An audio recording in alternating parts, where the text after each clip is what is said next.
أهلا وسهلا بحضراتكم أصدقائي الكرام.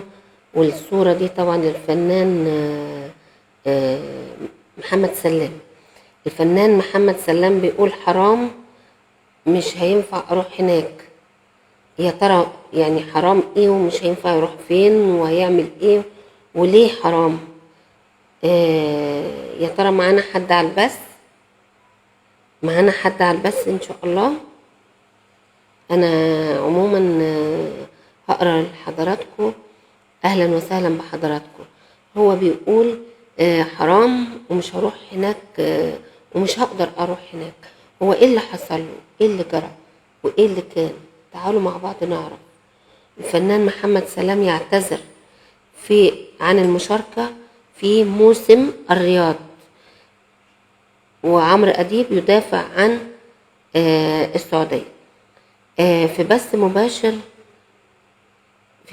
مباشر منه تضامن الكثير من المصريين والجمهور في عدد من الدول العربية مع الفنان. يعني هو عمل بث مباشر وتضامن معاه كثير من المصريين والجمهور في عدد من الدول العربية مع الفنان محمد سلام. ايه اللي حصل؟ هقول لحضراتكم برضه. يا ريت الناس تتجمع كده بس عشان نعرف، يا ريت. يا اهلا وسهلا بحضراتكم اصدقائي على دفتر احوال. اتجمع يعني المصريين، عدد من الجمهور المصريين وفي الدول العربية انضموا للفنان محمد سلام بعد ما اعلن اعتذاره عن المشاركة في مسرحية زواج اصطناعي بموسم الرياض المقرر عرضه يوم 30 اكتوبر الجاري، مؤكدا عدم قدرته على المشاركة بأي عمل كوميدي استعراضي أثناء أحداث غزة الجارية واستشهاد العديد منهم يوميا. فنان محمد سلام يتضامن مع فلسطين. ونشر فنان سلام اللي صورته قدام حضراتكم اللي هو هجرس في مسلسل الكبير قوي.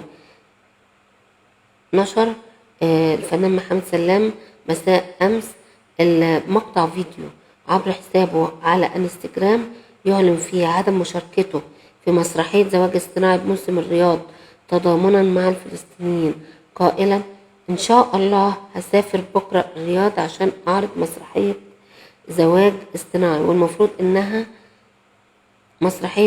مسرحية كوميدي وفيها أغاني واستعراضات، والمفروض إننا هنعرض إن شاء الله يوم 30، وهنعرض في وسط الأحداث اللي بتحصل في غزة.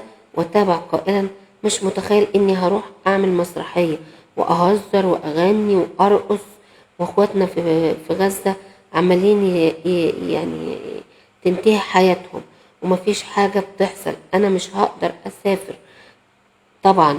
وأضاف ليه بقول الكلام ده في آخر لحظة؟ أنا كنت على أمل الفترة اللي فاتت إن الموسم يتلغي أو يتأجل زي ما حصل في مهرجان الجونة والقاهرة، أو يحصل إن في موضوع يعني يحصل إن الموضوع يهدى في غزة وفلسطين. أوضح الناس تدخل طبعا هو قال إن نفسي الأجواء تهدى وأنا أروح، أنا مش هقدر أروح كده. وتقريبا في ناس عمالة تموت لحد دلوقتي ومفيش حاجة بتحصل، فأنا إزاي هروح أعرض والناس بيحصل لهم كده في فلسطين؟ عمرو أديب بقى بيدافع طبعا عن السعودية بعد اعتذار محمد سلامة، وبيعلق على الفيديو بتاعه وبيقول عن المشاركة في مسرحية زواج اصطناعي التي من المقرر تقديمها ضمن موسم الترفيه بالمملكة العربية السعودية.